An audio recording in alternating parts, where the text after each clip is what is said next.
อันนี้ก็จะน่าจะเป็น EP น่าจะเป็น EP ที่3แล้วหลังจากความทรงจำมันเต็มตลอดวะเชื่อผมจะอันนี้เนาะเดี๋ยวบอกอันนี้แม่นี่เพิ่นเป็นคนบางคนก็มาบ้านอื่นเนาะแต่ว่าส่วนหลายนี่ก็สิอยู่ในบ้าน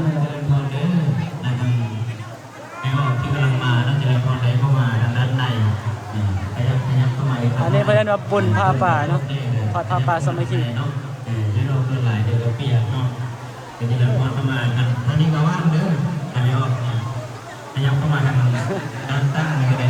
อันนี้จะเป็น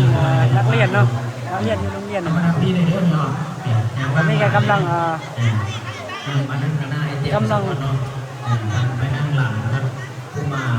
ลังจะทอดเลยกำลังจะทอดก่อนจะทอดเนี่ยเพิ่นก็สิมีพิธี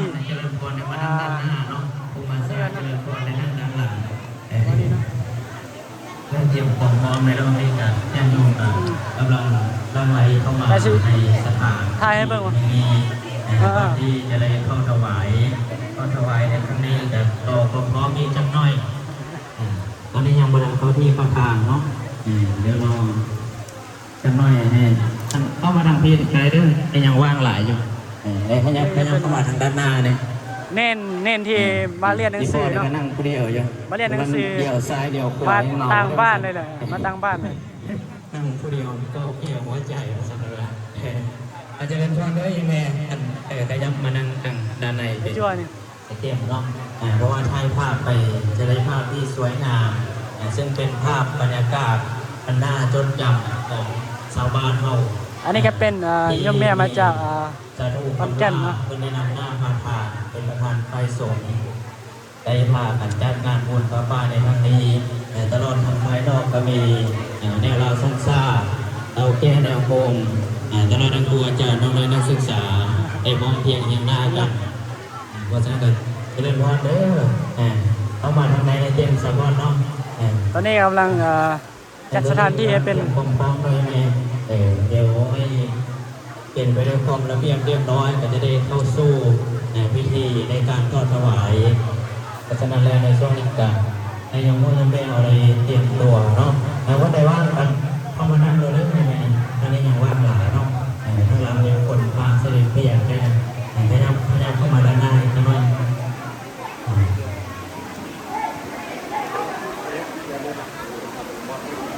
เอาในตรงนี้กันที่ว่า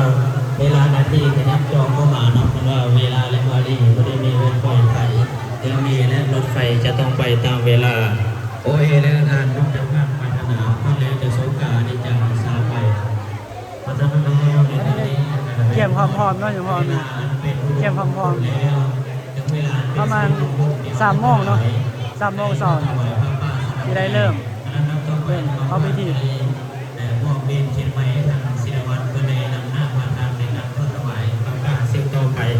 จะได้พอไหมไม่ว่าผมเป็นหรือน้อยจะพอเนี่ยเพราะว่าอย่างเพราะคนมันลายคนนะจะฝนตกเห็ดผ้าป่าบ่ค่อยสะดวกกันเลยแล้วว่าจะเป็นยังไงก็ตามความสามัคคีนะ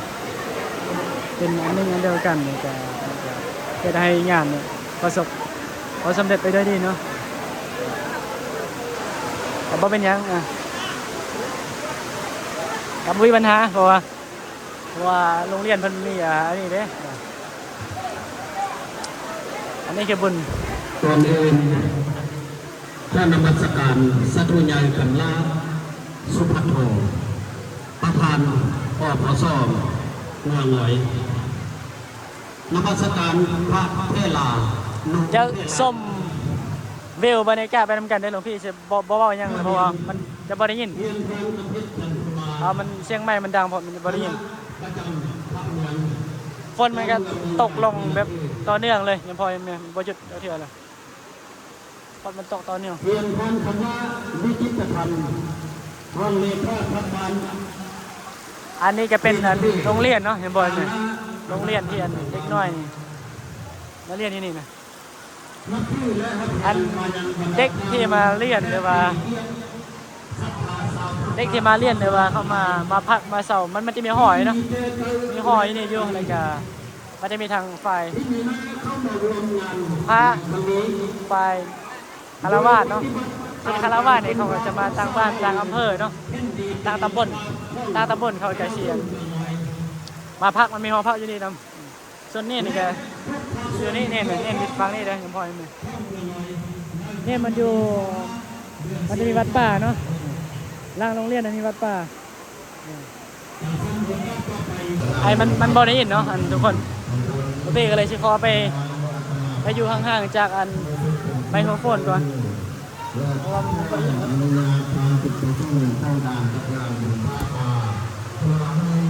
เราสิได้ถ่ายให้เบิ่งแต่เด็กน้อยก็พอแล้วเนาะเด็กน้อยมาเรียนนักเรียนนี่บางคนก็อยู่ในบ้านนี่เนาะแต่ว่าส่วนหลายเลยนะจะมาตั้งบ้านนะจะมาอยู่หอเมื่อนี้มีงานเพิ่นก็เลยมาร่วมกิจกรรมนะก็หยุดให้1 วันเนาะมื้อนี้นะหยุดให้1 วันก็พอดีฝนตกเลยไปใส่กันลำบากเนาะ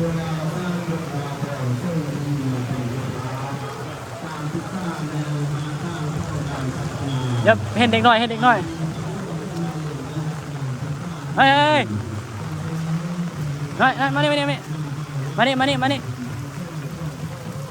ก่อนมานี่บ่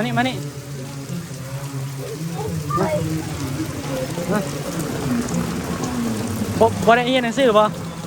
ซื้อหยังอันนี้ซื้อหยังโอ้เด็กน้อยเล่นน้ำเนาะ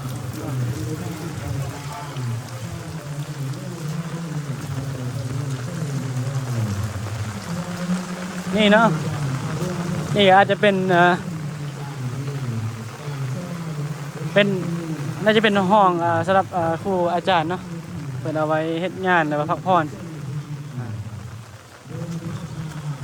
ส่วนอันบอกโอ้อันนี้จะอันนี้ก็เป็นโยมแม่เพิ่นก็กำลังมาเนาะบางคนกำลังมามันร้ายเนาะป่าต้นกระพึกต้นเงินต้นทองต้นเงินต้นคำนี่เป็นโรงเรียนสงฆ์เนาะโรงเรียนสงฆ์ที่มีเนนเรียนเนาะเดี๋ยวก็ถ่ายให้เบิ่งเนาะภาพบรรยากาศ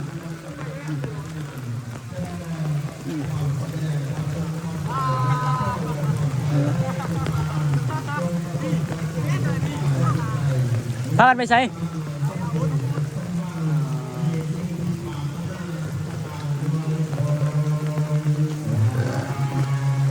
อีกหน่อยเนาะ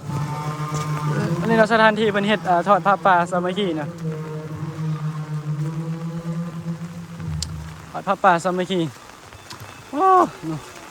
ผมคิดว่าถ้าฝนบ่ตกเนี่ยโอ้จะยิ่งสบายสะดวกยิ่งสนุกเกี่ยวกับเพิ่นจะมีพิธีแห่อันนี้แห่ไว้เลยไม่ได้เดินอย่างเดียวเลยเดินนี่ฝนตกอะไรเดินนี่ฝนตกอะไรเดินนี่ฝนอย่างเดียวเลย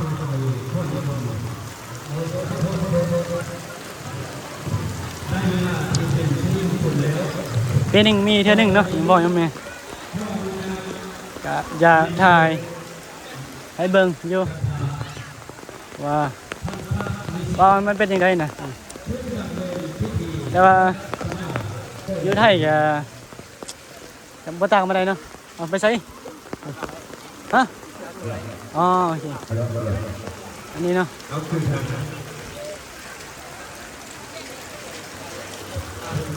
มันสิประมาณนี้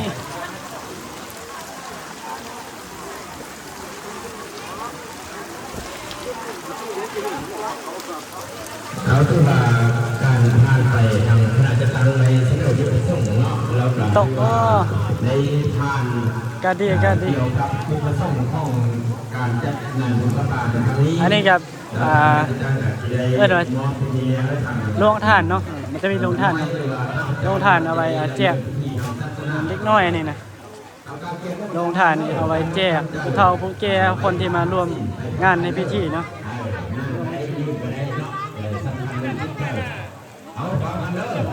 นี่ก็เป็นแบงค์พันเด้ออย่าพอแม่แบงค์พันเด้อพันกี่บนพันบาทแบงค์พัน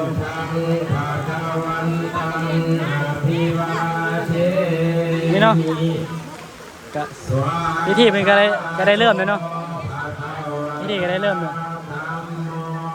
ส่วนหลวงพี่นี่ก็คือสิได้ไปนั่งแล้วเนาะเพราะว่าเพิ่นเริ่มเลยเด้หลวงพี่นี่คิดว่าอากาศมันหนาวฝนตกหนักเลยเนาะจริงๆมันก็เลยหนาวมันก็เว้นเย็นมันหนาวหนาวก็เป็นเย็นเดี๋ยวหลวงพี่จะถ่ายรูปเนาะถ่ายรูปให้เอานักเรียนที่มาร่วมงานเนาะในพิธี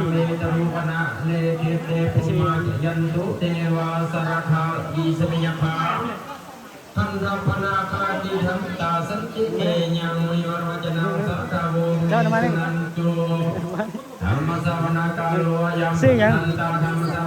นี่เห็นก่อนยังทันตาธรรมสาวนาการโลยังสันตาสาธุมะยังพันเตดิสุงลักขณาทานเรียนป .2 ที่นี่ก็จะได้เริ่มแล้วเนาะยังพันเตวิสุงลักขณาทานยติสารเนนะสหปัญจศีลายะจามาตาติยังปีมะยังพันเตวิสุงลักขณาทานยติสารเนนะสหปัญจศีลายะจามาตาติยังปีมะยังพันเตฝรั่งนำเนาะฝรั่งมันมาแต่แมนเชสเตอร์เนาะมาจากเมืองแมนเชสเตอร์นี่เนาะ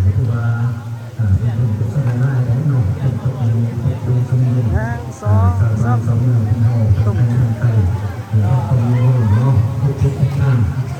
มาเพื่อโมทนากันน้องต้นเลยตั้งไล่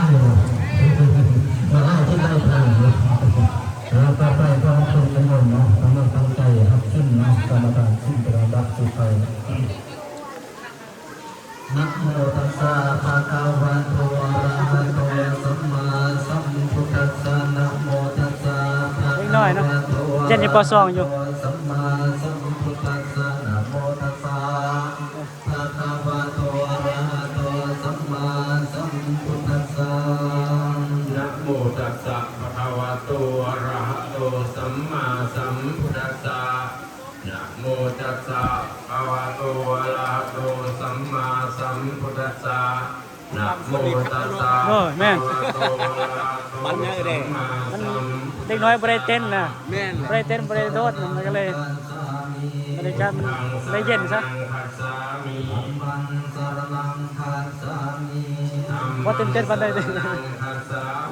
จริงๆบ้านนี้ให้ที่เดียวนี้ป้าเนาะไม่ให้ที่เดียวนี้ครั้งแรกป่ะนี่ครั้งแรกที่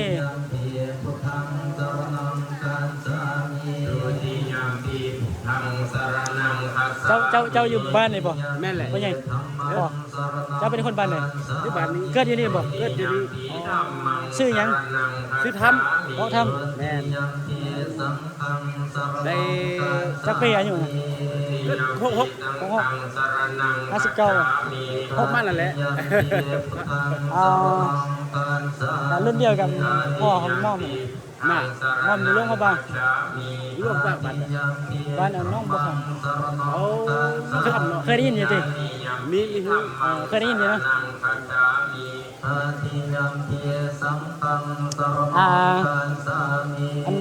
เจ้าเป็นอีหยังจะเป็นในครูบ่หรือหยังว่าเป็นสุดเป็นสาวให้ทำไม่ได้เนาะเก กินเลยกาแฟนะ บ่กินกาแฟมันที่จริงกินก็นอนหลับบ่กินก็นอนหลับนะมันบ่มีสิกินหยัง บอกกินน้ำบ้านเอาเนาะ กินแต่แบบสาบ่สายเขียวสา ตะเกียวเนาะ สายเขียวสาไทยก็ได้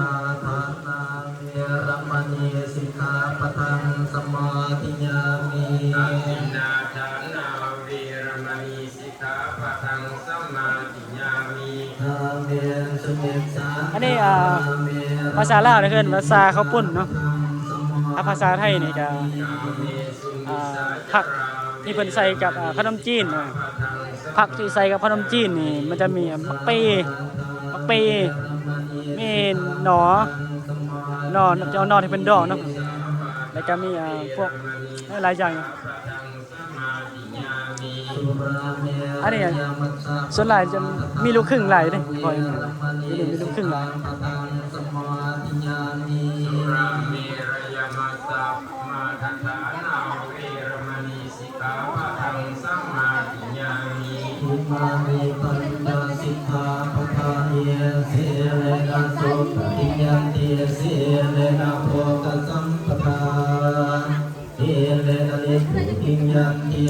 อ๋อเนี่ยพ่อเพิ่นเอามาให้นะขอบใจพ่อโอ้จะกินกาแฟว่ะ เราจะเป็นสมถะสิ้นเนาะ พ่อหม้อมันคือกันกินแต่แบบ